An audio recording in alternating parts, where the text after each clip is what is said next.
안녕하세요. 성형외과 전문의 이세빈 원장입니다. 매부리 코가 있는 분들은 인상이 좋지 않다는 말을 들을 수 있어요. 매부리 코라고 하면 코의 중간 부분이 튀어나와 있는 비봉만을 생각하는 경우가 많아요. 하지만 매부리 코는 콧대와 코끝에 걸쳐 코의 전체의 변형을 말해요. 비봉만을 제거하는 것은 부족하고 다른 수술들이 필요하죠. 그럼 매부리 코가 개선되기 위해서는 어떠한 수술을 해야 할까요? 매부리 코는 매의 부리 모양의 코라는 의미예요. 매는 먹이를 찔러서 잡기 편하게 끝이 갈고리처럼 휘어진 뾰족한 부리를 가지고 있어요. 이런 매의 부리와 닮은 코 모양이 있죠. 동화 속의 마녀 일러스트를 생각해 보시면 매의 부리와 비슷하게 표현된 경우가 많아요. 이런 코가 매부리 코의 가장 심한 형태라고 보시면 돼요. 매부리 코는 특징적인 콧대와 특징적인 코끝을 가지고 있어요. 콧대의 특징은 매부리 코라고 말하면 바로 떠오르는 코뼈의 하부와 위 가쪽 연골의 상부로 이루어진 코 중앙 부위에 튀어나온 비봉이에요.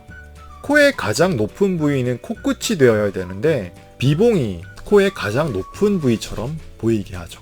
코끝의 특징은 두 가지예요. 코끝이 입술 쪽으로 쳐져 있어 코끝이 굉장히 길어 보여요. 코끝이 뺨 쪽으로 떨어져 있어 코끝이 굉장히 낮죠. 비봉만을 교정해서는 이상적인 코의 모양을 얻을 수가 없어요. 코끝 성형을 시행해서 코끝의 변형도 반드시 교정을 해야 되는 거죠. 비봉은 험팩터미, 비봉 절제술로 개선할 수가 있어요. 긴 코끝은 화살코 교정을 해서 코끝을 이마 쪽으로 회전시켜줘야 돼요. 동시에 연골 묶기나 연골 이식술 등을 통해서 낮은 코끝을 높여줘야 돼요. 대부분 큰 비봉을 가진 분들은 코가 커요. 서양인들을 상상해 보시면 될 거예요. 코가 크다는 것은 다양한 이미지를 가지고 있는데 너무 높아도 코는 커 보이죠. 비봉을 제거한 후라도 콧대의 높이는 낮지 않은 경우가 대부분이에요. 콧대를 높이기를 원하지 않는 분들은 불필요하게 이물질인 실리콘 보형물로 콧대를 높일 필요는 없어요.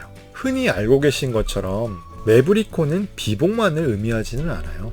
코끝이 길고 낮아서 코의 전체 모양이 매의 부리처럼 길고 휘어 보이는 코를 의미하죠. 코끝 성형이 동반되어야만 이상적인 코 모양으로 개선을 할 수 있는 거예요. 구독과 좋아요는 사랑이래요. 저의 이야기가 도움이 되셨다면 구독과 좋아요 알림까지 꼭 눌러주세요. 이세빈 성형랩 의학박사 이세빈이었습니다. 감사합니다. 안녕.